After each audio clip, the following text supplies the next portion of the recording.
At para bigyan po tayo ng iba pang update tungkol sa election 2019 at sa paghahanda ng COMELEC sa magiging botohan, makakasama natin ngayon dito sa studio si Director James Jimenez, tagapagsalita ng COMELEC. Magandang tanghali po sa inyo. Magandang tanghali po, Sir Rafi. Opo. Unang-una po, kumusta yung paghahanda ngayon ng COMELEC para sa election? Of course, nasa printing tayo. Ilan na po yung na-imprenta? Almost 50% na natapos natin. Ano? Okay. 61 million ang kailangan natin imprenta. Tapos na natin yung sa overseas.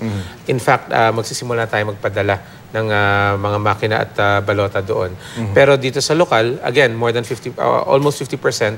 And natutuwa tayo kasi mabilis ang printing natin, no? Mahigit 1 milyon araw-araw ang nailalabas natin. And so far, wala naman po nakikitang problema? Wala naman. Meron tayong, syempre, we have the usual crop of kailangan i-reprint kasi nagkamali ang cut, but nothing significant. Kasama na po yun dun sa kasama timeline. sa ano natin, sa timeline natin. And in fact, yung timeline natin, we expect to be finished mga 7 days ahead of schedule. Maaga tayo matatapos. Kagabi po, 43 politiko yung pinangalanan ng Pangulo na sangkot daw sa illegal droga. Paano po ito makaka-apekto dun sa election kung meron? Makaka-apekto to siguro dun sa pagdesisyon ng botante. Okay. Pero dun sa kanilang kandidatura, officially, wala pong epekto ito. Kasi tandaan natin, ang narco list is a list of suspects. Hindi yan list ng convictions. Ang pwede lang po ma-disqualify ay yung may final conviction in this particular context. At kahit na mapabilis siguro yun, kahit nasa listahan naman sila, yung disqualification after na. Oo, kasi final disqualification ang pinag-usapan. Yes. Ibig sabihin, dapat natapos na lahat ng remedy nila. Hanggang sa Korte Suprema. Hanggang sa Korte Suprema. So ngayon, ano-anong lugar po yung mga pinaka-tinututukan ngayon ng COMELEC? Ang huling labas ng PNP nung kanilang talaan ng kanilang mga hotspots, no? Ang tinala nila is about 701 areas of concern. Pero dyan sa 701 naman yan, dalawa pa rin lang ang ating COMELEC control. Yung Daraga Albay at yung Cotabato City. Hindi pa nadadagdagan yan. But patuloy ang pag-monitor natin. Ano po yung mga pamantayan para maging mapasa COMELEC yung control? Ang area of concern, ibig sabihin yan, meron kang history ng political violence or may presensya ng armed groups dyan. So, yan ang nagiging dahilan kung bakit nasa listahan sila. Pero para umakyat sa level ng kailangan na siyang i-control ng COMELEC, kailangan meron talagang kakaibang sitwasyon kung saan ini-expect natin na either puputok na yung violence or hindi masusunod ang election rules or election laws. So, nangyari yan doon sa Daraga, kung saan may matinding political rivalry, at saka Cotabato City at the time because of BOL. At PNP po magdidetermine nun with COMELEC? PNP ang magre-rekomenda. Okay. Kasama ng rekomendasyon ng local COMELEC. Tapos ang magdedesisyon yung COMELEC and Bank. At kamakailan po nagbabala rin kayo laban sa mga nagpapakalat ng mga peking impormasyon? Yes, napakarami yan. O balita tungkol sa election at mga opisyal ng COMELEC. Paano ba nakaka-apekto itong mga ganitong ang problema dyan, marami siyang epekto, no? Yung pinaka-general, yung pinaka-pangkalahatan, bumababa ang confidence ng tao sa halalan. Pero may mga specific effect siya. Halimbawa, pag may naglabas ng fake na listahan ng botante, may mga tao na hindi naboboto kasi akala nila wala sila sa listahan. So, merong konkretong epekto, no? So, nagbababala kami dun sa mga nagpapakalat niyan. Hindi po ito ibig sabihin na sinasabi ng COMELEC na bawal niyong questionin ang COMELEC. Magkaiba po yung questionin niyo yung COMELEC at yung deliberate or sadya ninyong sinisira ang confidence ng tao sa COMELEC. Gumagamit po ng fake news, gumagamit ng maling balita, at dahil doon sinasabi na dapat hindi na pagkatiwala ng COMELEC. Ibang-iba po yung ganyang klaseng gawain doon sa sinasabi na duda ako sa COMELEC. Fair yun eh. Fair na maging skeptical. Na-determine nyo na ho ba na talagang minananadya ng ganito? Or ito lang yung mga walang magawa siguro ng mga tao online na talagang ang trabaho na lang talaga yata nila eh well, at some point, ma-realize mo rin na meron talagang may elemento ng pagiging sadya. Okay. Kasi paulit-ulit, ginagamit yung iisang argumento, ginagamit yung iisang pag-iisip. Pero iba-ibang tao. Iba-ibang tao, no? So again, makikita mo naman yung pattern nung repetition. Okay. Pagdating naman po sa pangangampanya online, alam naman natin na marami ng mga online platforms ngayon. Meron ho bang panuntunan dito, lalo na yung expenditures, paano yung monitoring dito ng COMELEC? Meron po tayong panuntunan at ang nangyayari ngayon, kino-coordinate natin with the platforms, no? Sinasabi natin sa kanila kung ano yung titignan ng mga accounts, saan tayo nakakakita ng ads, and then tinatala natin yan. At the end of the period, at the end of the elections, doon natin susumahin. Magkano ginastos ninyo, and then titingnan natin kung naka-reflect sa SOSE. Kung tama ang pagkaka-reflect, then okay. Kung mali, then may problema. Sa mga networks po kasi, network yung nagsusumiti, hindi ho ba ng mga Yes, gastos? oo. Pagdating ho sa mga online platforms, sino po yung Sa online platform kasi automated yung kanilang yung kanilang advertising diyan. So walang magsasubmit. Okay. So monitoring lang ang Monitoring gagawin niya. talaga. So kailangan makita natin kung ilang ads ang lumabas, magkano ang bawat ad, and then at saka natin isusumahin. At meron ba kayong sapat na tao para ma-monitor ito? Meron naman. Yung monitoring naman natin ngayon is really support. Pero ang talagang bulk ng trabaho will fall to the platforms who are required to submit reports about the ads that showed on their platform. Kahapon lang po may balita kami na may nakuhang malaking bulto ng mga pekeng pera dito sa Maynila. At ang sinasabi, baka daw magamit ito sa vote buying. Meron na ba kayo na monitor na gano'n? So far, wala pa naman. Pero totoo po yung sinasabi nila. No? Ang vote buying ay isang cash transaction. Okay. Hindi naman yan nadadaan sa credit card.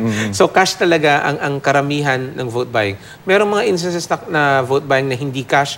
Pero again, majority cash. So yes, binabantayan po natin yan kasi marami din tayong mga reports in the past na yung nagbenta ng boto, nagreklamo kasi peke pala yung binigay sa kanya. Of course, importante sa election 2019 yung voter education. Yes. Ano po yung mga dapat tandaan ng ating mga botante pagdating sa araw mismo ng election? Siguro ang pinakamahalaga para sa botante yung tandaan na kung paano gamitin yung balota. No? Ang balota kasi, dyan nakalagay yung boto natin. So ang unang-unang pinapaalala natin ay yung pag-shade. Okay. Dapat mag-shade tayo. Ang rekomendado ng COMELEC is 100%. Itim na itim yung oval. Pero pwede rin namang hanggang 25% kasi yun ang minimum ng makina. Ang pagpapaalala lang natin is that, syempre, bawat isang tao, may iba-iba tayong interpretasyon ng ano ba ang 25%. Okay.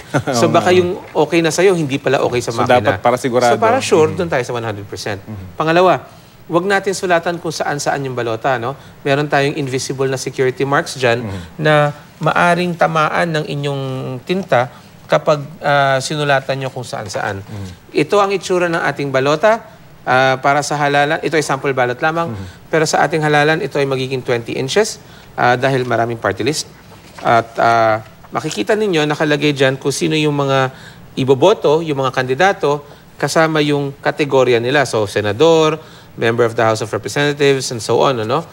Nakalagay din dyan yung ating pangatlong reminder, nakalagay dyan kung ilan ang kailangan mong iboto. Mahalaga po yun. Mahalaga yun. Napakahalaga nun. Kasi pag sumobra ka dun sa bilang ng posisyon na pwede mong iboto, ma-overvote yun at hindi mabibilang yung boto mo for that position. Pero hindi naman mo i-invalidate yung buong Hindi balota. ma-invalidate lahat, pero yung posisyon na overvoted, yun hindi na mabibilang. Gaano ba kadelikado may nag-overvote? Kasi pagka sinusulat, hindi ba talagang sulat kamay? Oo. May effort ka para gawin yun. Pero pag sa pag-shade, may mga talagang napapasobra ba? Marami. Na hindi nila namamalayan? Oo, kasi alam mo, pag nag-shade kang ganyan, kuminsan yung mga hindi mo naisip, bigla na lang susulpot sa isip mo, idadagdag mo ngayon. Ano?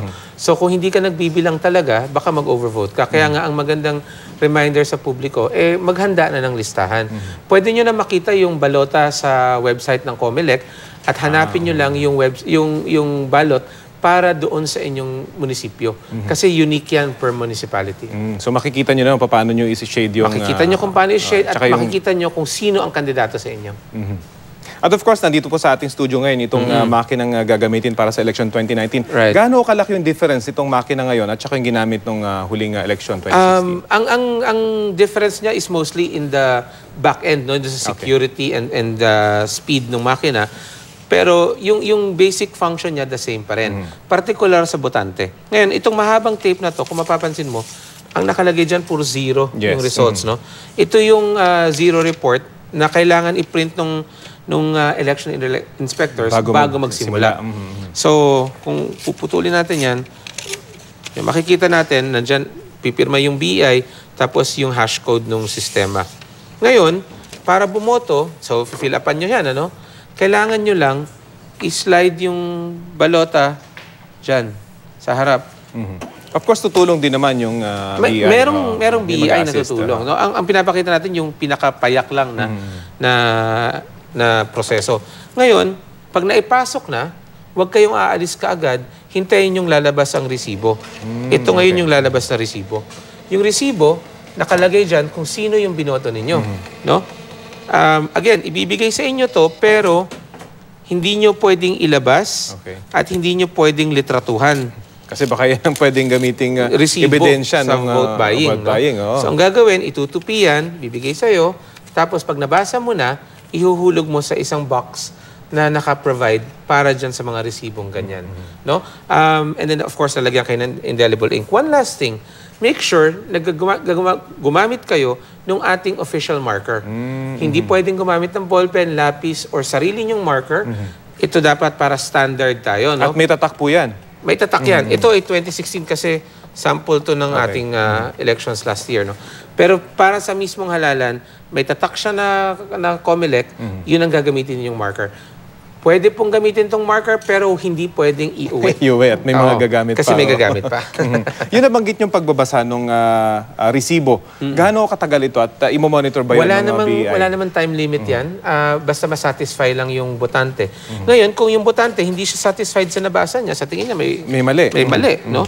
Punta siya sa Board of Election Inspectors, sabihin niya kung ano yung problema, kukunin ang pangalan at contact information niya, tapos ididikit ito doon sa minutes of voting. Pero of para course, wala- magiging basehan yan for a complaint later. Pero hindi na mababago on the spot kung Hindi ano na, man yun hindi na. ang Kasi nangyari. nakasarado na yan eh. And once mahulog na yung balota dyan sa loob, generic na, hindi mo na siya ma-distinguish. Yung mga resibo po na itatago after mabasa ng botante yon, anong gagawin doon? Kasi baka nandun yung danger na may mga BI pa rin, mga teachers, baka Right. naman Sa ngayon, maipuslip pa yung palabas. ang plano is to use that for what is known as the random manual audit. Okay. Ito yung proseso kung saan kukuha tayo at random ng mga ballot box from all over the country, tapos iisa-isahin nating ima-manual count para makumpara natin. Yung manual audit, ginagawa natin yan since 2010. And so far, lahat ng audit natin maganda. No? 99.9% or better ang ating average rate. So, tutuloy pa rin natin yan ngayon and magkakaroon tayo ng ganitong klaseng resibo. May barcode pa. May barcode pa na pwedeng gamitin for that. Pero yung security po mismo nitong resibong ito, paano? Nakasil ho rin ba yung lalagyan nila? Or Well, paano yun? yung kahon na yun, isasara yun, tas ibibigay doon sa mismong BEI. At makikita for the naman exit. Makikita naman yun ng mga poll watchers. Ng mga poll watchers, Yun kita yung nila. mga- Oo. Yun yung mga abangan Kasi nila. yung poll watchers natin are given a lot of freedom eh. To monitor everything, to take pictures of everything. Ang hindi lang talaga pwede picturean po, yung balotang may laman. At saka itong resibo mismo. Of course, nabanggit nyo kanina, pareho lang yung makina halos. Pero ang nagkaiba lang yung security. Yes. Yung encryption, mas lumakas. Mas lumakas. And then, of course, yung isang talagang mahalaga dito, yung saving protocol niya. No? Okay. Dati kasi, pag nagsisave siya ng backup data, magkasunod. Parang main card muna, tapos backup card. Ang problema sa ganun, may chance na ma-corrupt yung pangalawang saving. So, problema dahil pag corrupted yung isa, hindi mo ma-verify yung original mo. So ito ngayon sabay na. So simultaneous saving siya. And then of course, like you mentioned, mataas ang kanyang encryption, so we're very confident na secure yung transmission natin. Panghuli na lamang po yung concern ng brownout. Of course, ganun pa rin. May backup battery ito. Paano may arrangement for this? Mahalaga na meron tayong backup battery. Pero tandaan natin, hindi lang makina ang gumagamit ng kuryente. Gumagamit din ng kuryente yung mismong facility. No? So meron tayong gensets na pinoprovide. And at the same time, meron tayong matinding coordination with the power producers and power distributors so that napaprioritize yung election needs. In fact, prior to election day, sinasabi na natin sa kanila, ito yung mga critical na panahon during elections. Kailangan namin ng kuryente pag magdi-distribute, kailangan namin ng kuryente ng putuhan, and so on. So that alam nila paano nila isi-schedule yung mga power load. Panghuli na lamang po, siguro, final reminder sa ating mga botante.